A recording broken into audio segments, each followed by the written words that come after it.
Carey Edwards, right? Yes, sir. Who is Carey Edwards? Like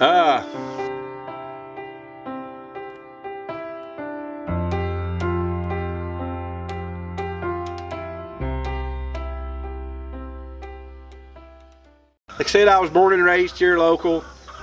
Grew up in this area. Coal mining is the only thing to do around here. I never intended to work in the coal mines. My grandfather was crippled in the coal mines at 35, walked with a cane his whole life. Of course, back in those days, the coal mine industry didn't take care of people. There was not a disability, anything like that. He was sent home just to survive on his own, and he run a little country store. And that's how my father grew up, very poor. They lived on a room connected to the back of the country store. That's cool. And my dad was very poor growing up, and so it was important for him to get an education. He got an engineering degree from Virginia Tech.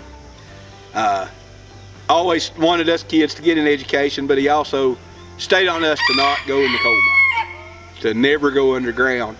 And grew up riding horses. I had a next door neighbor that was a horse trader. He'd go up into Kentucky and up north and get horses off the track and bring them back down and retrain them and sell them. And he figured out at an early age that I didn't have good sense and I'd get on about anything, so I started riding for him a lot and really enjoyed riding, and had a good buddy I grew up with, and he rode horses a lot, and we always talked about going out west. So I end up going to college, played college football for my dad because I was the last hope for one of his sons to get a college education. Played college football, come home for break, and me and my friend I grew up riding with, we decided one night, drinking a little moonshine, that we was going to head west. And we just loaded up in the middle of the night and had enough money to make it to Arkansas. We didn't have enough money to even go anywhere. And I called Dad from Arkansas and said, I ain't going back to college, I'm heading west. I'm gonna make a living with horses. And of course he got mad, threatened to come and get me, threatened my life, everything, so that I'd get back in college. But me and Chuck headed on out west, and we just kept on traveling. And I've made a living most of my life with horses. That's about all I know. I've did everything from, like I said, the movie business to a lot of training horses, started a lot of young horses, worked with problem horses, worked horses on the racetrack, thoroughbreds. I'm a little too big for thoroughbreds, but got a lot of work because I can fix horses that other people can't ride. When I was on the track, I took 13 black balls that had been sent home that were deemed dangerous. What's a black ball? He's been deemed too dangerous to have on the track. And I had 13 that I got back running. One of them was a legendary horse named Fabio, that every jockey and exercise rider on the track would part like the Red Sea when I come on the track with him, because he was legendary bad horse. Really? And I fixed him, and that's probably the main thing that's helped me in the horse business, is my ability to work with horses that other people can't. So when you got to Arkansas, what did you do? I actually worked, me and Chuck worked in a restaurant for a week. Got us one paycheck and headed west. What was the next stop? We went to Oklahoma. We wanted to see Guthrie, Oklahoma, the location of the USTRC team roping finals. Oh. And I'd been doing some team roping, and we wanted to go down there just because that's where they had the finals at. We wanted to go see the place. So we went to Guthrie and didn't find any work there. Chuck, he could shoe horses. He was a farrier, and we was young then. I was helping and learning how and such as that. And we did a little shoeing for a while, put some shoes on some horses, and then we decided we was going to go to Las Vegas, Nevada. We was quite sure it was going to be a grand adventure, and just loaded up and headed to Las Vegas. But being a young fella without good common sense, we went out drinking and having a big old time the night before, and didn't really have enough money to move to Las Vegas. We had enough money to get there, and we rolled into Vegas. We was counting change outside of Vegas to get enough gas money to get on into town, but we thought there'll be jobs everywhere. We'll just sleep in the truck for a few days until we get started and and we'll be fine. Well, unbeknownst to us in Las Vegas, because of the gambling, it takes 2 weeks to start a job.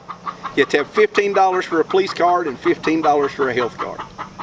And at that time, you know, I was a young fella from the mountains and was an honest guy and never would steal nothing or anything, and didn't know anything about the world. So me and Chuck went over a week without a bite of food. We sat in Vegas and starved. We had 3 jobs, but we had to wait the 2-week period to start them. And we starved for over a week and never had a bite of food. And wouldn't go in and steal nothing, wouldn't, you know, do the eat and run type stuff, nothing like that. And of course we didn't know enough about the world to know, you know, they got places that'll help you like that, you know, shelters that'll give you something to eat. We just sit and starved. And then finally we set all of our belongings we thought we might sell out on the hood of the car and had a going home sale. And I just bought a brand new Bailey cowboy hat in Oklahoma. Paid $120 for it. And I sold it for $20 to get enough money to get outside of Vegas where I could find work that we didn't have to wait that 2 weeks. And we worked that winter doing horse-drawn sleigh rides at a ski resort at Mount Charleston, Virginia. And then I met a girl in a resort, or a casino. Met a girl in a casino. She offered for us to come to Arizona. And so we moved to Arizona and stayed with her for a while. And, you know, one thing led to another, and we ended up wanting to get out of there for different reasons. And we went to Tombstone, Arizona, because, you know, we'd seen the movie Tombstone, you know, the Earps and Doc Holliday, so we was going to go to Tombstone. And we went to Tombstone and got hired on with a man named Gale Bell, movie legend. That was the first real job I had in Arizona, was working for Gale Bell. Just got lucky, went in there, and Gale figured out me and Chuck, neither one didn't have good sense, and we'd ride anything or drive anything. And Gale was a stunt man, livestock contractor, did over 250 movies during the 60s, 70s, and 80s, a movie legend. What do you do? Stunt work. See, when you contract livestock to a movie, Gale was the head wrangler. And when you're the head wrangler, you also supply a lot of the stunt men that do the horse stunts, like the horse falls, the drags, getting shot off of horses. All your horse stunts are usually supplied by the head wrangler. He's got the horses, he's got the wranglers, and the men with the experience to do the stunt work. And that's what he specialized in, was the stunt work and the men to do the stunt work. And we met Gale and went to work for Gale there in Tombstone. I started out driving stagecoaches and just kept on going, and we did movie work, and eventually a lot because of us, because we were so young and excited about things. We talked Gale into doing a lot more. Gale got out of the movie business. He at the time was just doing stagecoach tours of Tombstone, but we felt like with his experience and his knowledge and who he was, we could do so much more. So we built a big arena, and we started doing Wild West shows with horse stunts and Roman riding, trick riding. My brother was a trick roper. We did a rodeo school, rode bulls and bucking horses, and taught young people how to ride. I thought I was going to be a bull rider and a bucking horse rider when I was a young man, but there's a reason fat guys don't ride bulls. That's why I'm missing teeth. I had a bull put me into a chute gate and mash in the side of my head and shatter all my teeth in the back. The right side of my head was mashed in. I was blind in my right eye for about 2 years, and thought I was going to be a bull rider. And after that, I tried the bronc riding. When you worked for Gale, once we got the rodeo school set up, you had to ride 2 bucking horses or 2 bulls every night, 5 nights a week, so that you'd learn how to do it and be good at it, so you could help teach the kids that were learning. And yeah, we did it all. We did our Wild West show was all stunts, horse wrecks, drags. My specialty in the movie business, the short time I was in there, was fallen horses. The horses, when they come out and get shot and the horse falls down, I had a few horses that were real good fallen horses. You could come out, a mare named Miss Piggy, you could come out wide open at a big lope and take her head, and she'd throw herself in the ground. And she'd lay there. You could get up and shoot on top of her, and she wouldn't get up till you told her to. And she actually did more movie work than I did. And but that was our big deal, was the was the stunts and stuff like that for the Wild West show, and a lot more come from that. We kept on, you know, expanding and working on the show. One of the Magnificent Seven series that they had on TNN, I worked on that. Actually, Miss Piggy, the fallen horse, worked on that. But I got on the set and I met some of the stunt men that worked on the movie, because especially the first show or two of Magnificent Seven series had a lot of big battles in it, so there was a lot of stunt work, and a lot of the stunt men were there, and they wanted to. These top guys in the movie industry wanted to meet Gale Bell. As soon as they'd hear that I worked for him, they'd treat me like I was somebody important, and they would beg to meet him. And some of the guys went and met Gale, and they begged him to teach them some of the good stuff that he knew from the old days. So me and 4 other guys that worked on the set started going every morning. We had to get up at 5 a.m. every morning and meet with Gale before the day started, and he'd teach us stunt work. We did a bunch of stunt practice and training. And then, pretty cool, ended up not anything big come out of it. It was really cool to be involved in it. Those guys got the opportunity. They were doing a Wild West show in Bangkok. They had built a Wild West town in Bangkok, and they were going to put on a Wild West show. And they were offering big money to get this contract. And you had to set up a film of what you had and send it to them. And there was 32 teams, including Pawnee Bill's Wild West show, a lot of these big names teams. And all ours was stunts. Nothing but wrecks. It was horses falling, drags, people getting drug off of horses, fight scenes, just nothing but stunts. And they went crazy over it.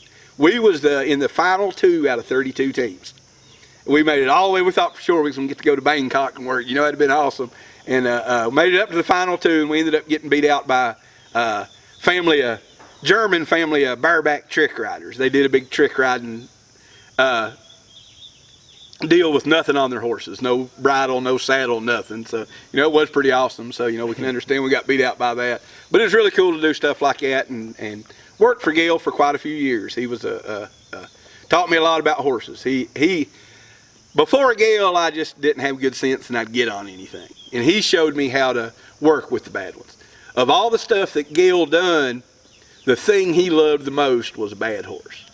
He wanted to get young people and put them to working with bad horses. It would make him so happy when you brought in a really bad, dangerous horse and you get in there and work with him and get him going. That just tickled him pink when a horse would throw a real big fit and you get in there and work with him. That's what he loved more than anything, was a bad horse. And he taught me a lot about working with bad horses and how to get them calmed down and get them acting better. And he was a big influence in my life. I've had quite a few great horsemen that have taught me a lot, but Gale was the first one. He was the man.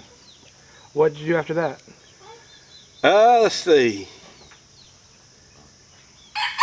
I worked after that it was a lot of traveling. We went all around. Let's see. I went up to Colorado and worked for a while. And then ended up back here in Virginia. Every few years I'd end up back here in the mountains again and hang out back here. A lot of times we go down to the Smoky Mountains and work some of the trail riding outfits down there. I worked a few of the quarter horse training barns out in Abingdon and places like that. But I work a little and then we'd go back out. After I come back to Virginia, then I went to Alaska and spent some time up in Alaska. The Denali National Park, beautiful, beautiful area. Really enjoyed working up in Alaska. Another job I got because of my ability to work with bad horses. This guy was a peach to work for. He had no idea about horses. And see, what happened, he owned this big piece of land right beside where they put a resort in. And the resort comes and says, hey, we see you have horses. If you'll set up a trail riding business, we'll guarantee you this much money every year. Well, he didn't own horses. His daughter was coming in for college and she had a horse. He'd never owned a horse before in his life. So he agrees to it, goes down and goes to a horse trader and tells a horse trader, I want 40 horses. Doesn't specify, doesn't doesn't go through the horses and pick the ones he wants. He just gets 40 horses delivered. And a friend of mine, Brent Rock, who's actually one of the guys that's still in the movie business, he's still trying, got really close here lately to making the big time as an actor. But anyway, Brent had looked in the back of a Western Horseman magazine, hired on to go up to Alaska because he wanted to go to Alaska. Well, when he got there, he called me and he said, Carey, you've got to get up here and save me. He said, we have 8 horses that can do the job, and we're supposed to have 40 horses in less than a month ready to carry customers. And so I get up, I'm like, okay, it'd be great to go to Alaska. So I load up and head to Alaska, and there's actually a good story with going to Alaska too. I was supposed to fly out of Chicago because, as usual, being a horseman, I didn't have any money. You're always broke when you're a horseman. And you can fly for about $200 cheaper out of Chicago than you could down here. So a friend of mine's a truck driver, and he's going to give me a ride up Chicago as he passes through. So I'm ready to go, and he gets waylaid over down in Georgia somewhere, and he can't make it. So I had to leave out and start walking. And I had to take my saddle, because as a horseman, I had the same saddle for 20 years. I carried all across the country with me. I had a full army ruck with a roping saddle that I know weighs over 50 pounds, because when you fly on it, you have to get it weighed, and it had to be under 50 pounds, and I had to take stuff off of it, but it was over 50 pounds. I strap it to the ruck, and I'd have to set it up on the guardrail to get it on my back and take off walking with it.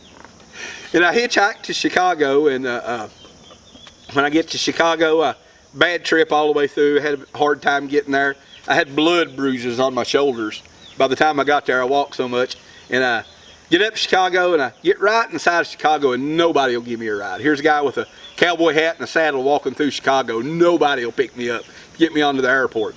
And a group of kids pull in and say, come on, we'll give you a ride. And here I go running up the road with the saddle and the ruck on my back, and get right up to the car, and they flip me the bird and take off flying. And I throw my ruck down, and I'm cussing and hollering and threatening lives, and a cop pulls up. And he's like, is there a problem? And I'm like, I tell him what happened with the kids and stuff. And so he asked me, he goes, what in the world are you doing in Chicago walking around here with a saddle on your back and a cowboy hat? So I tell him the story. I'm trying to get to Alaska, and I got to fly out of Chicago, and I got to be there today. They're going to fly out today. And all the bad stories you hear about Chicago cops, he gave me a ride as far as he could in his jurisdiction. And I never said anything about money. When I got out of the car, he retched me $20, and he said, I want to make sure you got enough to get a cab to get on to the airport on time. So I took the $20, called a cab. Well, he called a cab for me. Got to the airport, flew out, get up there, and the guy I was supposed to work for was close to 7 foot tall. He was like 6'11", big old giant guy. And he tells me, I said, you'll be able to find me because I'll have my cowboy hat on. And he said, well, I'm almost 7 foot tall, and I'll have a cowboy hat on too. So I said, okay, we'll be able to find each other. Well, in Chicago, I lost my cowboy hat.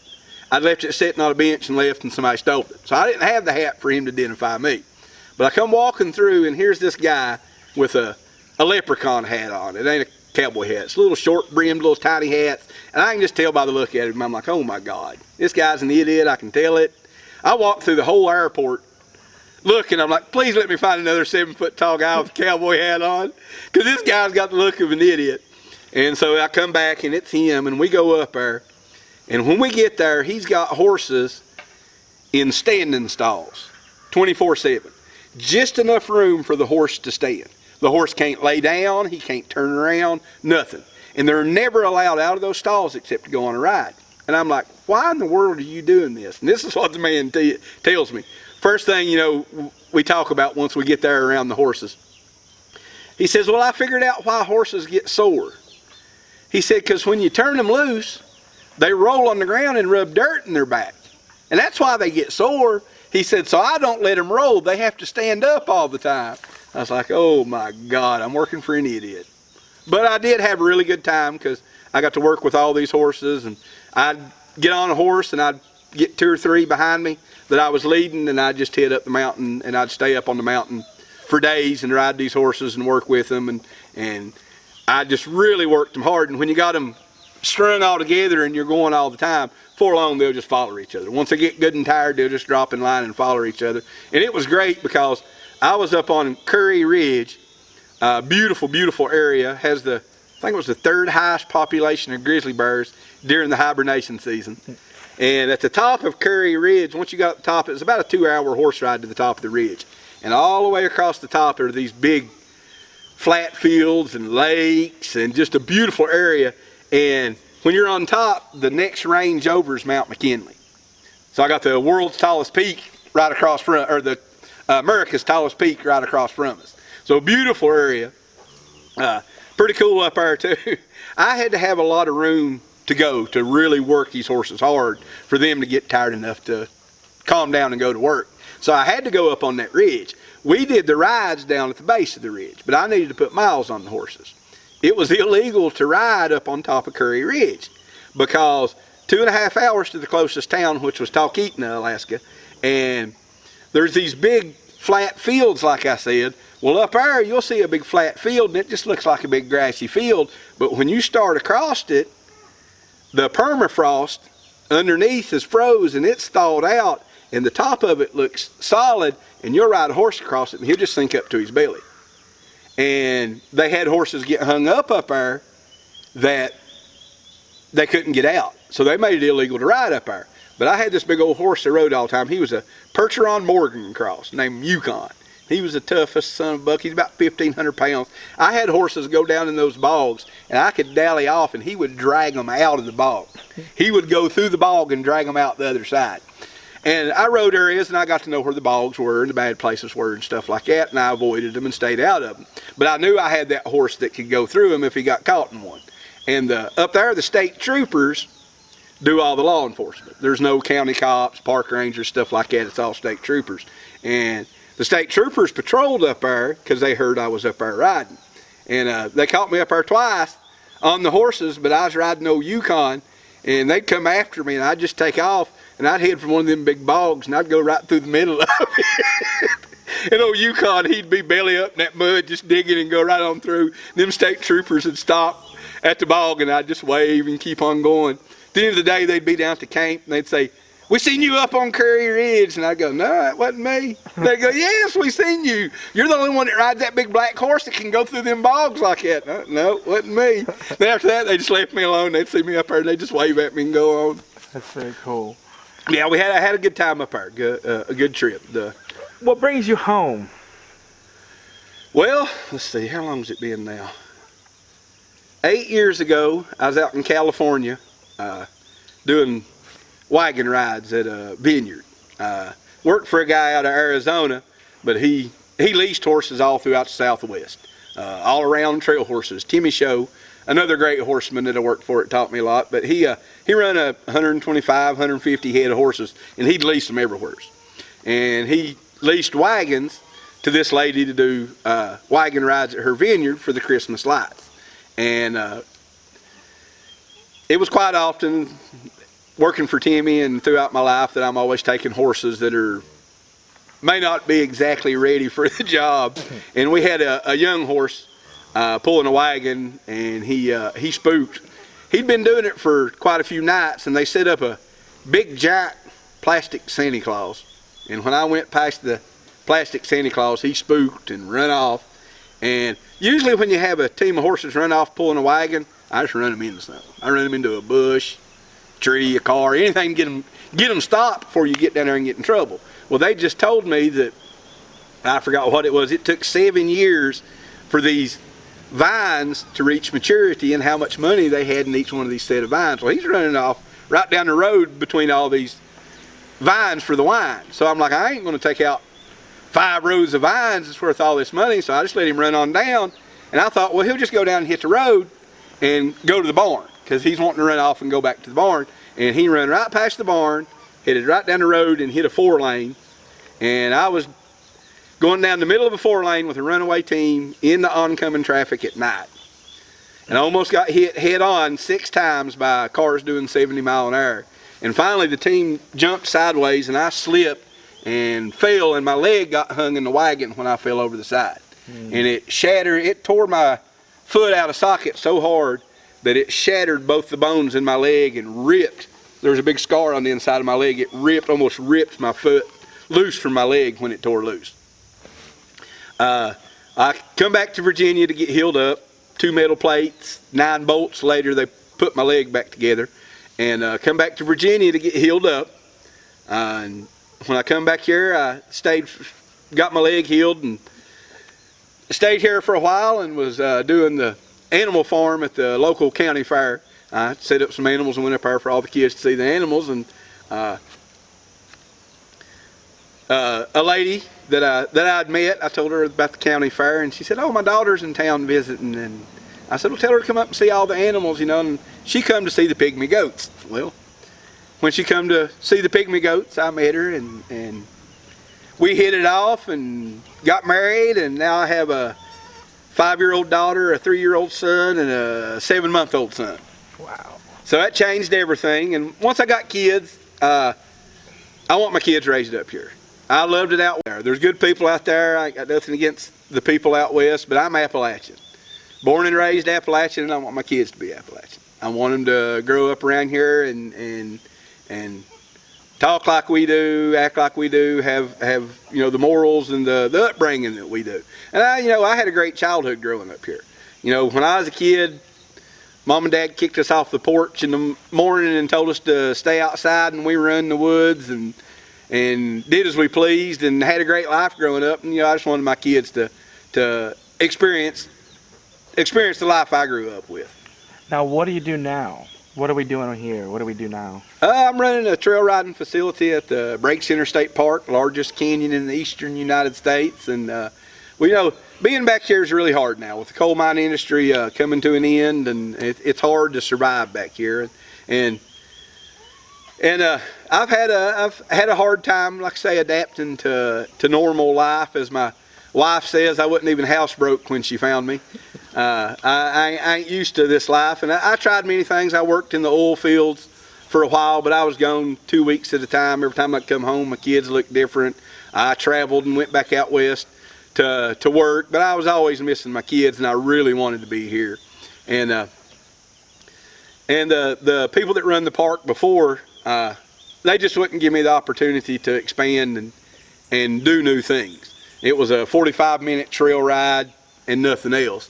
And we got a new guy that's really just incredible to work for, and he's trying to expand and bring new things to this area because he knows tourism is one of the best chances that we have for a future here in the Appalachian Mountains. And Austin's really trying to expand and build new things. So he's given me the opportunity to build new trails. We're going to be doing, of course, the hour ride, hour and a half ride, 2-hour ride. We're going to be doing pack trips, just like I did out west. I worked the hunt camps out west, guided a lot of hunts. I'd like to set up pack trips just like the hunts are in the Rocky Mountains with the big canvas wall tents and cooking over the fire with Dutch ovens and offer people a chance to get to see the Appalachian Mountains. You can't see the Appalachian Mountains from the road. You got to get out in them. And horses is what I know, and like I say, I worked the hunt camps and worked dude outfits and trail rides, and that's just what we're trying to get started here and build stuff here for people to do. And I think we can. I think the Breaks Park's a good area to attract people and bring people in here, and ain't no better way to see the mountains than on a horse. So.